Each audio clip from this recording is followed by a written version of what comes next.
Welcome to Take Two. We're so glad you're with us. We're going deeper into some of the stories we covered throughout mornings on 2. And today, that's a study that reveals how food delivery services are really keeping some restaurants in San Francisco alive. We have one familiar face, then one that might be new to you. Of course, we know Sal Castaneda. And then Jason, you're a longtime editor, producer. You've been part of the KTVU family for, let me guess, 15? How many years? Well, I started as an intern in 2000. Okay. So, yeah, okay. Oh my gosh, 2000 as an intern? Yeah. Wow, I didn't know it was quite that long. Yeah. Okay, well, look at you. Wow. Yeah, we worked together on The Point after the 49ers. He's a producer in the booth. Okay, and Frank yeah. and I. Well, I guess I didn't. Were you here in 2005? Yes. Wait, hold on, not to like get deep in it. So you started here as an intern and you stayed the whole time? Yeah, I've had some sporadic windows where I took jobs other places, Okay. but as a freelancer from a little after 2000 and then full-time since 07. So I've been here for a while. Wow. Yeah. Okay, I know. I think our paths maybe didn't cross immediately when I started here back in 05, but no, we were freelancing, and you know, so yeah. Look at you, and here you are on Take Two. So I love this place, right? good. Well, yeah, I get it. And we love you.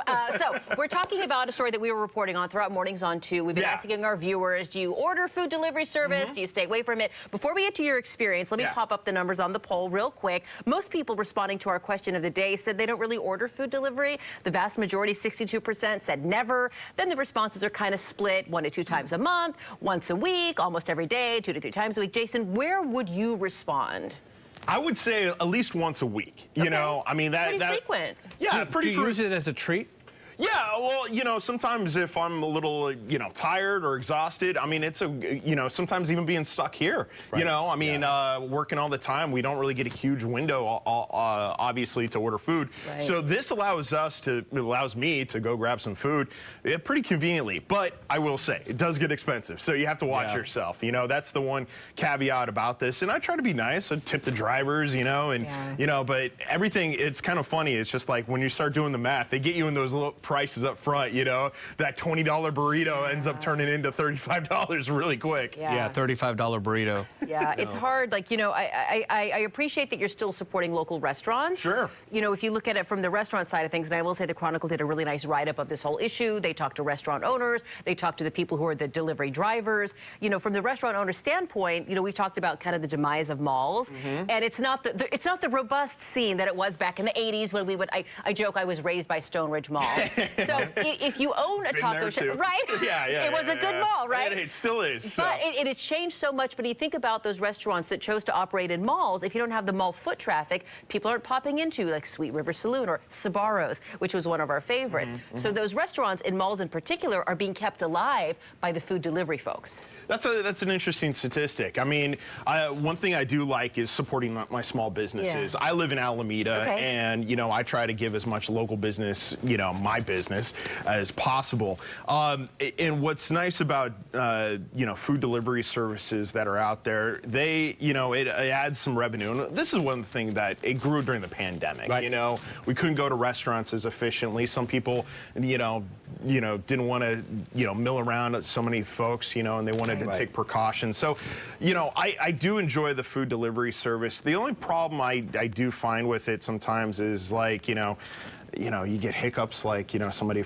doesn't know where you're, you know, gets lost in the address. And then you have cold food. Yeah, you got cold food. I mean, I don't know about you, but, you know, I've had my delivery dropped off at the wrong house before, you know, things like that. Oh, so it becomes a problem for you to fix. Sure, yeah, absolutely, you know, but at the end of the day, though, you know, it's just like, well, you know, or at the option, just cook, make yourself something to eat, you know. You know, Jason mentioned it, Gasia, and I have a feeling that a lot of people say never because of the cost.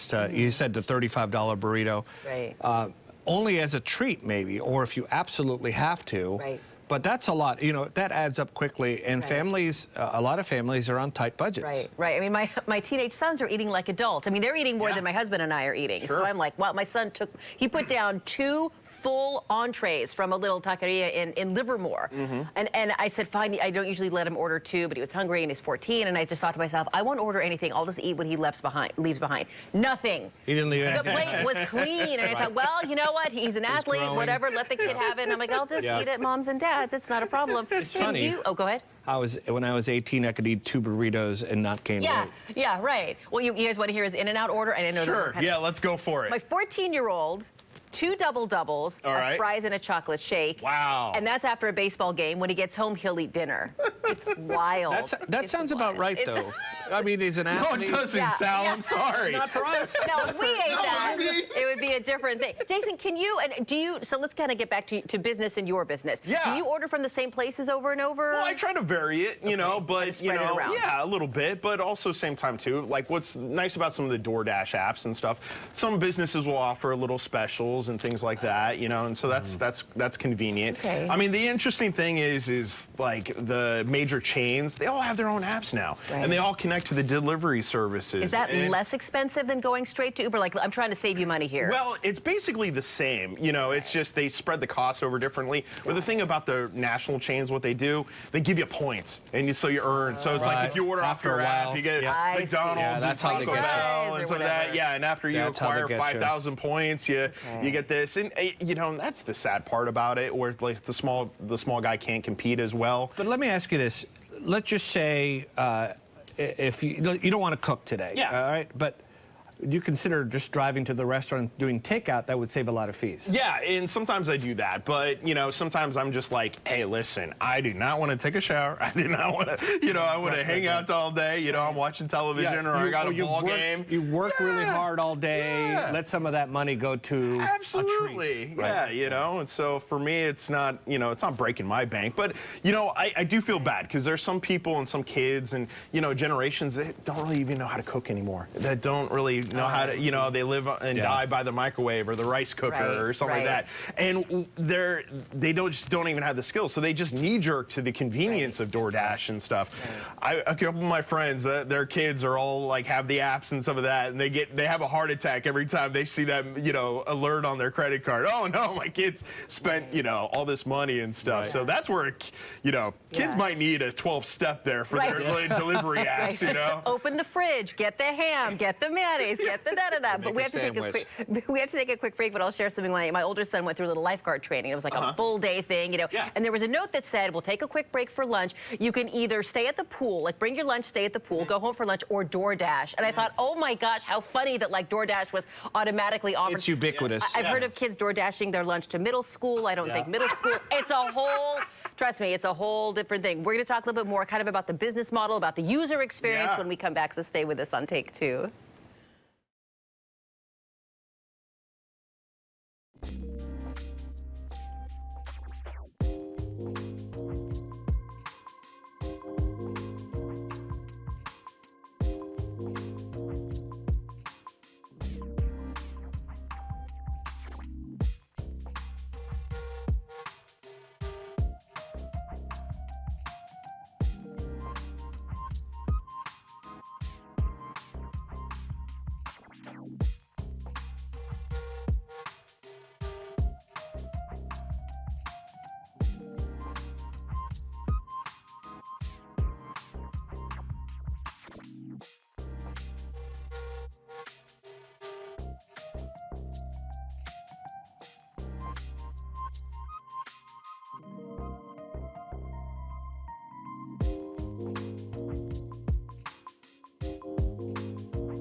Welcome back to Take Two. We are talking about delivery services. There was a good write-up in the San Francisco Chronicle. We made it our question of the day. How often do you use food delivery services? Most people say, I don't really. We found someone who does. This is Jason, a longtime editor, producer, doer of everything here at KTVU going back to the year 2000. Yeah. That's crazy. Where did you go to school? Ohlone College. Ohlone College. I like it. Okay, Sal Castaneda, we've been talking about food delivery services. You say you use them quite a lot. I wanted to get a little bit into the business model. And you mentioned you know, my heart goes out to the drivers. Well, you know, honestly, they're not even drivers. Most of them are on two wheels. Right. We did a little bit of digging, and apparently 76% of San Francisco deliveries through DoorDash are made on two wheels. A lot of the workers are renting electric bikes or scooters because they're cheaper to maintain than a car. And so they pay, I think it's around $300 a month to rent this little electric vehicle that helps them do their work. But you're talking about very thin margins. I mean, these guys and gals are working something like 8 or 10 hours a day, and I think I read that they're making in the end about $120. Yeah, 12-hour days to make between $100 and $150 a day. It is very hard work. Yeah, it's extremely hard work, and you know, and one thing I also see is couples who do it together. You know, somebody who's a driver and then somebody who actually gets out of their vehicle and goes into the restaurant and picks some stuff up. A lot of places, they're, you know, cities are cracking down on parking and double parking, and a lot of, you know, food delivery drivers, they'll complain because they have nowhere else to go. And so restaurants, what they've been doing is setting up satellite kitchens. So they'll... Or they call them ghost kitchens, yeah, right? and so where delivery drivers will actually have another location where they'll pick up the food. But yeah, it's extremely hard. And you know, it's a really, you know, bustling work because, you know, you have to deal with traffic, and a lot of times, you know, a lot of these people, you know, this is their only form of income, or maybe it's a secondary income, and they're doing it a long time. It is a hard hustle. Hard hustle. I find it fascinating that this has taken off to the extent that they have these ghost kitchens that he mentioned, where the restaurant itself has a kitchen for its customers, and then a bunch of restaurants get together and have a kitchen that you can't see from the outside, really. It's just a building where drivers show up, and, you know, they have like 3 or 4 different restaurants having people make food for takeout. Do you think that's dishonest? I mean, I know you're also you're a really good home cook. Yeah, yeah. So like, we should give you your props. But do you think, like, because I remember when this issue of ghost kitchens first popped up several years ago, people thought, well, wait a minute, that's cheating. Do you think it's dishonest? No, not really. I mean, I know a couple of restaurant owners, and, you know, that kind of are upset by it because they don't get to expand their footprint because they just can't afford to. Meanwhile, some restaurants have gotten together and created these ghost kitchens. There's some restaurants that just have standalone delivery service by itself, where Homeroom, for example, here in Oakland, awesome mac and cheese, right? Yeah, fantastic food. They actually have a restaurant that's just strictly for delivery and pickup that is just 1 block down, and that I don't know their numbers, but I would say that's adds a lot to their bottom line. So, you know, it's just another form of making business, you know, and paying stuff. But obviously the restaurants, they want the foot traffic in, you know. When, they would rather have you come in and tip their own employees. Oh, of course, you know, and they would also like you to, you know, since you're there, hey, have another beer, you know, like, or would you like a, you know, would you like dessert with that? Well, you know, now I'll have a little more. You know, what just came to me is the demographics of people who use this Gasia. They must have done a study, and it must work a lot better in wealthy areas like the San Francisco Bay Area. San Francisco in general, you have a lot of people who are making these bigger salaries. Those are the people who wouldn't think twice about having dinner. You know, some of these tech workers, for example, are spending 60 hours at the office, right? They come home, they're paid well, they don't want to cook dinner, and they order DoorDash. It's the old saying, it's your time or your money, right? And so for me, I would much rather spend an afternoon in the kitchen and make whatever burritos for my whole family. You enjoy that? And actually, I do most days. I usually do enjoy that. But if you're crunching on a deadline, if you've got 4 more projects stacked up, just $30 for a Chipotle burrito, that's fine. Let's do it. So because I'm making more money while I'm working instead of like clocking out for an hour. Not that those guys and gals clock out. So the economics of this, you know, it's interesting. I think what you mentioned about the money, a lot of the restaurants, I mean, we're not DoorDashing Gary. Is Gary Danko still around? I don't believe so. Is this like a name from the past? So 100 years ago, Gary Danko was like, sure, it was the premier steakhouse, bourbon. Sal's making a reservation right now. In San Francisco, it was, I had a friend in the newsroom when I was brand new here, and this is 20 years ago, and she said, I'm going out with someone, and then the next day I'm like, how was the date? She goes, he took me to Gary Danko, and I thought, oh, amazing. So whether or not Gary Danko is still there, people are not DoorDashing Gary Danko. It's there. Oh, it is there. All right. Okay. Thank you. Phew. It's still there. All right. All right, good. But people are. It's kind of like the bottom third. And I just mean economically. It's the burritos. It's the pizza. It's the burger and fries. Does this kind of resonate? This is according to the study. Does this resonate with the kind of food? I think for the most part, if you're ordering high-end stuff, you don't want to be sitting in a to-go box for half an hour at the restaurant and then another 10 minutes through traffic. Right. So yeah, for me, I think the most convenient stuff are like the simple stuff: pizza, burger. Jason, my friend, have you considered frozen food? I think we all have, right? But, I will say this about the tech workers. A lot of them that do work from home, their companies actually give them a stipend to actually order DoorDash, to order some of these foods. To keep them working. To keep them working, but also at the same time, too, because a lot of these tech workers, they have full kitchens and cafeterias at their job, where it's actually fine dining equivalent stuff. Right. So one of the kind of perks, but it's been cracked down a little bit with some tech companies, but, for the most part, that's when you see some of those DoorDash drivers. I mean, or DoorDash orders, through those tech workers. Well, I mentioned to Gasia, I think it was in the break, but I mentioned to you that there's probably a formula for prices going up and losing customers. But after hearing this conversation, they won't lose customers because the convenience of it is just too You're great. willing to pay. Yeah, I mean, if you need that food, if you need the burrito, then you'll, it was $25 6 months ago, and now it's up to 30. Okay, let's do it. Right. So it's funny, like 100 years ago, and I don't know how long, Uber Eats and DoorDash have been around, but when the first inklings of it came around, I remember saying to someone, this was back when I was on evening, so it's 10 plus years ago, I said, who would ever DoorDash? Who needs fries delivered at 11 o'clock at night?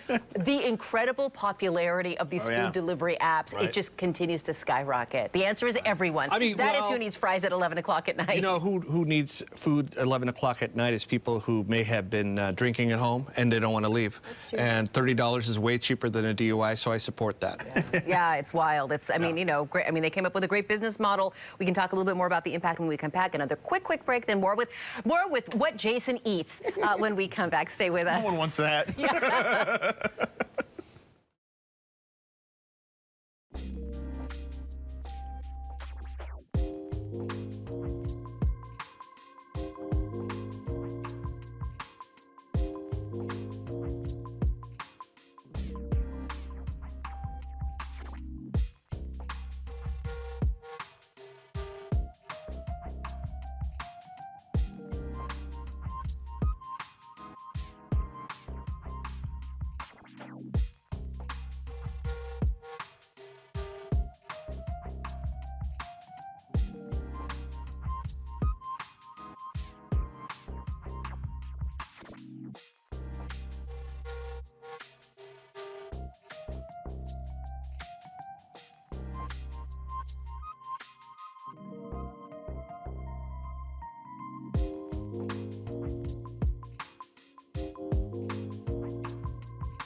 Welcome back here as we're doing a bit of a deep dive into an issue you were responding to throughout Mornings on 2. There was a great write-up in the San Francisco Chronicle. We made it our question of the day. How often do you use food delivery services? We see that most of you, 62%, say never. The rest of you kind of split between 1 to 2 times a month, a couple times a week, almost every day. We have one of our longtime editors. We should have put rarely up there, and that would have responded. Oh, I said instead of all the other stuff, rarely. Yeah. Okay. Rarely. Right, I mean, I've done it, but not.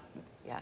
You do it I would have to, if I were responding myself, Gasia, I would have to be in the never category. That's the closest. Because that's how rare. Yeah. Well, someone who's not in the rarely category is Jason, longtime producer, longtime editor here at KTVU. You talked about the convenience factor. Sure. You're okay paying a couple bucks more if you're like late night here, crashing on a a project that needs to get in. I mentioned 100 years ago when DoorDash was founded, I said, who would even need French fries at 11 o'clock? So it was back in 2013. So it's been more than 10 years. Wow. So, and you think about the explosive growth. By the way, DoorDash, founded by Stanford students, and started in Palo Alto, launched a delivery service called Palo Alto Delivery. Doesn't that sound quaint? And then that evolved into DoorDash. They had $120,000 in seed money from Y Combinator, and then they officially rebranded as DoorDash in 2013.